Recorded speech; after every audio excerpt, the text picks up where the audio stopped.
আমি জানি তোমরা প্রত্যেকেই অ্যান্সার কির জন্য অপেক্ষা করে আছো, তাই তো?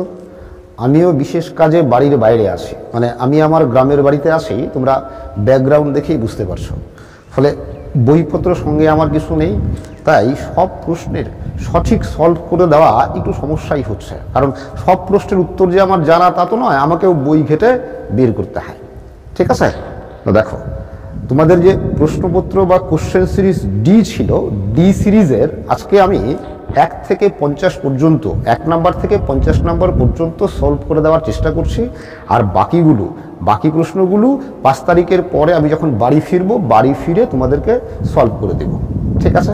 এছাড়াও কি বলতো, যে সঙ্গে আমার ক্লাস করার মতো ক্যামেরা সঙ্গে নেই, ট্রাইপড নেই, ওই মোবাইল ফোন দিয়ে যতটুকু সম্ভব চেষ্টা করছি। ফলে প্রশ্নপত্রের ক্ষেত্রে প্রশ্নপত্র একটু আবছা হতে পারে, তোমরা কিন্তু অ্যাডজাস্ট করে। প্রথমেই তোমাদের জিজ্ঞেস করি, প্রশ্নপত্র কেমন হয়েছে বলে মনে হয়?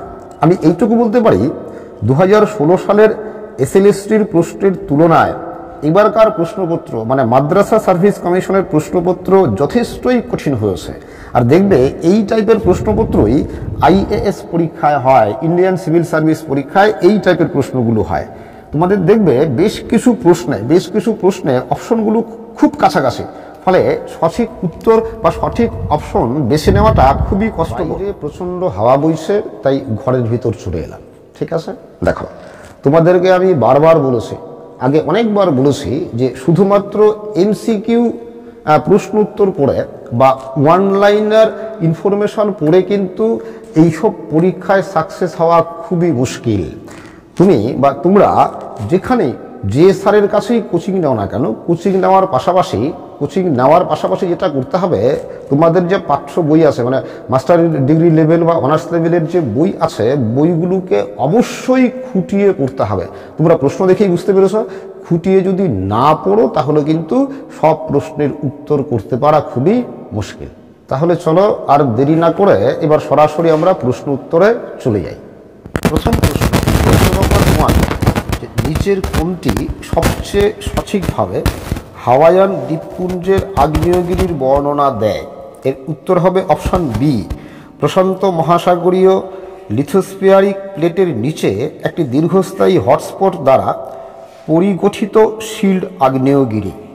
কোশ্চেন নাম্বার 2, দেখো, লেহম্যান বিযুক্তি পৃথক করে। আমরা জানি লেহম্যান বিযুক্তি কাকে পৃথক করে? অন্তঃগুরুমণ্ডল আর বহিগুরুমণ্ডল, তাই তো? এবার বাংলাটা যদি পড়ো তাহলে এখানে কিন্তু এই অন্তঃগুরুমণ্ডল আর বহিগুরুমণ্ডল পাচ্ছ, তাই তো? কিন্তু দেখো অপশন বিতে আছে ঊর্ধ্বপৃত্তক ও অন্তঃপৃত্তক। আমি আগে বলেছিলাম, যখন বাংলা বুঝতে অসুবিধা হবে তখন সঙ্গে সঙ্গে তোমাদেরকে কি করতে হবে? ইংলিশ ভার্সানটা পড়তে হবে, তাই তো? ইংলিশ ভার্সানে অপশন ডি আছে কি দেখো, যে outer core from the inner core. Question number 3, বৈপরীত্য ভূমিরূপ বলতে বোঝায়। এর সঠিক উত্তর হবে অপশন বি, অ্যান্টিক্লিনাল উপত্যকা এবং সিনক্লিনাল রিজ। কোশ্চেন নাম্বার 4, প্যাটার্নস্টার হ্রদ সাধারণত দেখতে পাওয়া যায়। এরও উত্তর হবে অপশন বি, হিমবাহের ক্ষয়কাজের দ্বারা গঠিত ভূমিরূপ। কোশ্চেন নম্বর 5, ড্যাশ নদীর পুনর্যৌবনের ফলে সৃষ্ট ভূমিরূপ। দেখো এর সঠিক উত্তর হবে সি, স্ট্রাকচারাল বেঞ্চ। আবার দেখো অপশন ডি যেটা আছে, যে এন্ট্রেন্সড মিয়েন্ডার। দেখো এন্ট্রেন্সড মিয়েন্ডারও কিন্তু যে যৌবন অবস্থায়, নদীর যৌবন অবস্থায় ভূমির উত্থানের ফলে গঠিত হয়। তো এখানে দেখতে হবে যে কমিশন কোন অ্যান্সারটা নিচ্ছে। এখানে কিন্তু অপশান সি হওয়ারই সম্ভাবনা সবচেয়ে বেশি। কোশ্চেন নাম্বার 6, নিম্নলিখিত চিত্রটি থেকে জলনির্গম প্রণালী শনাক্ত করুন। সঠিক উত্তর হবে অপশান এ, কেন্দ্রমুখী। কোশ্চেন নাম্বার 7, একম্যান স্পাইরাল মূলত যার ফলে হয়। এর সঠিক উত্তর হবে অপশন সি, বায়ুর ঘর্ষণ। তোমরা এর সাপোর্টিং তথ্য দেখে নাও, ঠিক আছে? এরপর দেখো কোশ্চেন নাম্বার 7, সুন্দা খাত গঠিত হয়েছে নিম্নলিখিত কারণে। এর সঠিক উত্তর হবে অপশন এ, ইউরেশিয়ান প্লেটের অধীনে অস্ট্রেলিয়ান ক্যাপ্রিকন প্লেটের সাবডাকশন। ঠিক আছে, এটাও তোমরা সাপোর্টিং ডকুমেন্টস দেখে নাও। কোশ্চেন নাম্বার 9, নিচের কোনটি টিএস ডায়াগ্রাম সম্পর্কে সত্য নয়? এর সঠিক উত্তর হবে option D, swatch of no ground দেখায়। কোশ্চেন নাম্বার 10, ঘূর্ণবাতের চক্ষু কোথায় দেখতে পাওয়া যায়? এর সঠিক উত্তর হবে অপশন বি, ক্রান্তীয় ঘূর্ণিঝড়। কোশ্চেন নম্বর 11, শীতকালীন বৃষ্টিপাত এবং গ্রীষ্মকালীন শুষ্কতার পরিস্থিতি সাধারণত কোন জলবায়ু অঞ্চলে দেখতে পাওয়া যায়? এটা খুব সহজ প্রশ্ন, এর উত্তর হবে ভূমধ্যসাগরীয়। কোশ্চেন নম্বর 12, মাল হিউমাস পাওয়া যায়। দেখো, মাল হিউমাস সাধারণত পর্ণমোচী অরণ্য এবং গ্রাসল্যান্ডে পাওয়া যায়।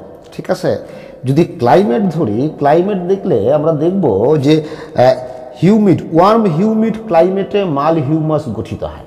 ওকে, তো ওয়ার্ম হিউমিড ক্লাইমেটে কোন মৃত্তিকা হতে পারে? দেখো, চার্নোজের মৃত্তিকা কিন্তু হবে না, এখানে সি অথবা ডি দুটার যে কোনো একটা হতে পারে, লেটেরাইটও হতে পারে, বাদামিও হতে পারে।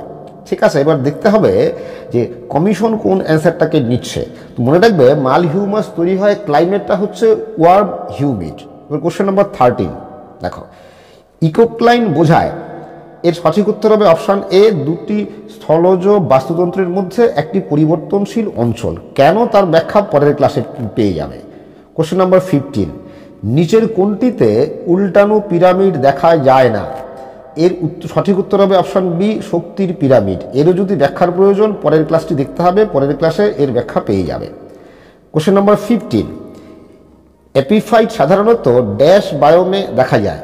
এর সঠিক উত্তর হবে অপশান এ, নিরক্ষীয় বৃষ্টি অরণ্য। কোশ্চেন নাম্বার 16, নিচের কোনটি মাটির আদর্শ স্তর? এর সঠিক উত্তর হবে অপশান সি, বি স্তর। 17, জীববৈচিত্র্য হটস্পট ধারণাটি কে উত্থাপন করেন? এর সঠিক উত্তর হবে option C, N Myers. Question number 18, pneumatophore যার বৈশিষ্ট্য? এর সঠিক উত্তর হবে অপশন ডি, ম্যানগ্রোভ অরণ্য। কোশ্চেন নাম্বার 19, লিন্ডেম্যানের 10% নীতি বলে?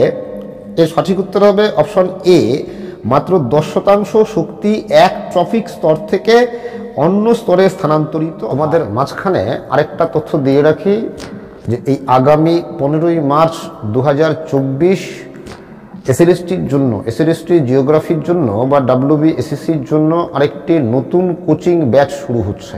যদি কেউ জয়েন করতে চাও তাহলে এই নাম্বারে যোগাযোগ করতে পারো। কোশ্চেন নাম্বার 20, ইউএনও কয়টি স্থিতিশীল উন্নয়ন লক্ষ্যমাত্রা নির্ধারণ করেছে? এর সঠিক উত্তর হবে অপশন সি, 17টি। 21, মন্ট্রিল প্রোটোকল এর উদ্দেশ্য ছিল যেটিকে রক্ষা করা? এর সঠিক উত্তর হবে অপশন এ, স্ট্র্যাটোস্ফিয়ারিক ওজোন স্তর। এই প্রশ্নটা কিন্তু আমি লাস্ট যে 90 মার্কসের মক টেস্ট নিয়েছিলাম সেই মক টেস্টে ছিল। এছাড়াও কিন্তু তোমরা এই লাস্ট আমার মক টেস্ট থেকে বেশ কয়েকটা প্রশ্ন তোমরা কমন পেয়েছো, তাই কি না? 22, শস্য সমন্বয়ের ন্যূনতম বিচ্যুতি পদ্ধতির প্রস্তাব কে দিয়েছিলেন? সঠিক উত্তর হবে অপশন এ, উইভার। 23, নিচের কোনটি ডোমার্সাল মাছ? বুঝতেই পারছো, এর সঠিক উত্তর হবে অপশন ডি, টুনা। 24, রেড কলার কর্মী বলতে বোঝায়? এটাও খুব সহজ উত্তর, সহজ প্রশ্ন। এর উত্তর হবে অপশন এ, যাদের কর্মক্ষেত্র প্রকৃতির সঙ্গে সরাসরি সংযুক্ত।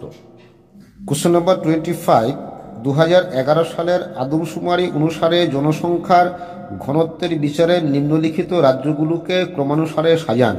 এর উত্তর হবে অপশন এ, বিহার, পশ্চিমবঙ্গ, কেরালা, উত্তরপ্রদেশ। 26, মানব অভিবাসনে ইন্টারভেইনিং অপরচুনিটিস আইন প্রদান করেছিলেন? এর সঠিক উত্তর হবে option B, Stouffer. 27, demographic transition তত্ত্ব অনুসারে জাতিগত আত্মহত্যা বলতে বোঝায়? এর উত্তর হবে অপশন এ, উচ্চ জন্মহার এবং উচ্চ মৃত্যুহার। কোশ্চেন নাম্বার 20, যেহেতু আমার কাছে বই হাতের কাছে নেই ফলে এই উত্তরটা আমি এখন বলতে পারছি না, এটা পরের ক্লাসে আলোচনা করব। ঠিক আছে। 29, শবর উপজাতি প্রধানত দেখতে পাওয়া যায়? এর সঠিক অপশন হবে অপশন ডি, ঝাড়খণ্ড এবং পশ্চিমবঙ্গ।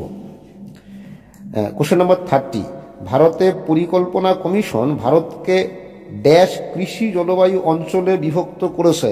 এর সঠিক উত্তর হবে অপশন বি, 15টি। কোশ্চেন নাম্বার 31, অন্ধ্রপ্রদেশের বোরা গুহা যেটির একটি উদাহরণ, এর সঠিক উত্তর হলো অপশন ডি, কাশভূমিরূপ। 32, প্রশ্নটা আমি আর পড়ছি না, দেখো হিসাব করলে দাঁড়াবে বি রাস্তার দৈর্ঘ্য সবচেয়ে বেশি, তারপরে এ রাস্তার দৈর্ঘ্য, তারপরে সি রাস্তার দৈর্ঘ্য, তার মানে বি রাস্তা সবচেয়ে বেশি দৈর্ঘ্য, তারপরে এ রাস্তা, তারপরে সি রাস্তা, তাহলে বুঝতেই পারছো সম্পর্কটা কি হবে। ঠিক আছে, তো কি করে হলো যদি চাও পরের ক্লাসে ব্যাখ্যা পেয়ে যাবে। 33 ড্যাশ বৈচিত্র্য বলতে বোঝায় স্থানীয় বৈচিত্র্য এবং আঞ্চলিক বৈচিত্র্যের অনুপাত। এটাও কিন্তু অ্যান্সার হবে, সঠিক অ্যান্সার হবে অপশান বি বিটা। 34 দেখো 34 এই যে সমীকরণটা আছে এর সঠিক উত্তর হবে অপশন ডি রেখার ঢাল। এটা কেন হয়েছে, কিভাবে হয়েছে, এর ব্যাখ্যাও তোমরা পরে পেয়ে যাবে। কোশ্চেন নাম্বার 35 যে এই ছবিগুলো দেখলে বোঝা যায় এর সঠিক উত্তরটি হবে অপশন বি। ঠিক আছে। 36 দেখো 36 এর নিচের কোন শিলাটি পৃথিবীর মহাদেশীয় ভূত্বকের 50% বেশি অংশ জুড়ে রয়েছে। এখানে দেখো যে মহাদেশীয় ভূত্বকের 65%ই আছে আগ্নেয় শিলা, তার মানে দেখো আগ্নেয় শিলা অপশন হতে পারে, তাহলে আগ্নেয় শিলাই 65% আছে, তাহলে অবশ্যই 50%-এর বেশি। আবার দেখো অপশন ডি আগ্নেয় এবং রূপান্তরিত শিলা, এখানে কিন্তু এই দুটাই হতে পারে। এবার দেখতে হবে কমিশন কোনটা নেয়। ঠিক আছে, তো দেখো 37 দেখো এই উপাদানগুলির মধ্যে সঠিক ক্রম যেটা হবে, দেখো এখানে একটা মনে রাখবে, এখানে কিন্তু আছে ভূত্বকের উপাদান মানে ক্রাস্টের, এন্টায়ার আর্থ না, কিন্তু কি বলছি ক্রাস্টের উপাদানের মধ্যে এই সিকোয়েন্সটা কি হবে, এটা হবে option B. Option B aluminium, লোহা, ক্যালসিয়াম, ম্যাগনেসিয়াম এবং পটাশিয়াম। প্রশ্ন নম্বর 38 নিম্নলিখিত ভাঁজগুলির মধ্যে কোনটির ভাঁজ অক্ষ সর্বাধিক হেলানো, বুঝতেই পারছো এটা অপশন এ শায়িত ভাঁজ। 39 কোন প্রাণীর জীবাশ্ম বহিঃসঞ্চরণ মতবাদকে সমর্থন করে, এর সঠিক উত্তর অপশন এ মেসোসরাস। 40 উপকেন্দ্রে সবচেয়ে ধ্বংসাত্মক ভূমিকম্প যে তরঙ্গের দ্বারা সৃষ্টি হয় সেটি হলো, এর সঠিক উত্তর অপশন সি এল তরঙ্গ। 41 স্ক্রি বা টেলাস প্রধানত যার দ্বারা সৃষ্টি হয় সেটি হলো ড্যাশ। দেখো এখানে হিমবাহের কার্যটা সবচেয়ে বেশি প্রাসঙ্গিক, কারণ স্ক্রি বা টেলাস কি করা হয়, স্ক্রি বা টেলাস হয় তুহিন খণ্ডীকরণ প্রক্রিয়ায়, তাই তো, তাহলে তুহিন বরফ জমাট বেঁধে মানে তুষার জমাট বেঁধে হচ্ছে, ফলে এটা হিমবাহর কার্য হওয়ার সম্ভাবনা সবচেয়ে বেশি। কোশ্চেন নম্বর 42 পুঞ্জিত স্থানান্তর হওয়ার জন্য নিরাপদ উপাদানের মান কত হওয়া প্রয়োজন, এর সঠিক উত্তর হবে অপশন সি। 43 নিম্নলিখিত কোন ধরনের নদী প্রবাহে সাধারণত বদ্বীপ গঠিত হয়, এর সঠিক উত্তর হবে অপশন বি হাইপোপিকনাল প্রবাহ। 44 এর সঠিক উত্তর হবে অপশন বি। 45 যে নিম্নলিখিত মহাসাগরগুলির মধ্যে কোন মহাসাগরে সবচেয়ে প্রশস্ত মহীসোপান রয়েছে, এর অপশন হবে বি আটলান্টিক মহাসাগর। 46 এই নিচের ক্যালসিয়াম কার্বনেটের কোনটি ক্যালসিয়াম কার্বনেটের ঘনত্ব অনুযায়ী অধক্রমে সামুদ্রিক অবক্ষেপের সঠিক সজ্জাকে নির্দেশ করে, এর সঠিক উত্তর হবে অপশন ডি। 47 এই প্রশ্নটার উত্তর আমাকে একটু দেখে নিতে হবে, এই মুহূর্তে মনে পড়ছে না, ঠিক আছে পরের ক্লাসে জানিয়ে দেবো। 48 দেখো 48-এ যে এই যে স্রোতগুলো আছে, আগুলা স্রোত, সুষিমা স্রোত, আমরা জানি আগুলা স্রোত ভারত মহাসাগর, সুষিমা স্রোত হচ্ছে প্রশান্ত মহাসাগর। ঠিক আছে, আর এই রিনেল স্রোত আর অ্যাঙ্গুলার স্রোত, দেখো এই দুটো হচ্ছে টেম্পোরারি ওশেন কারেন্ট। ঠিক আছে, অ্যাঙ্গুলার স্রোত দক্ষিণ আটলান্টিক মহাসাগরে দেখা যায়, ফলে সেই হিসাবে অপশন হবে, সঠিক অপশন হবে অপশন এ। 49 বর্তমানে সামুদ্রিক আগাছার সর্বাধিক উৎপাদক হলো ড্যাশ, এর উত্তর হবে বি চীন।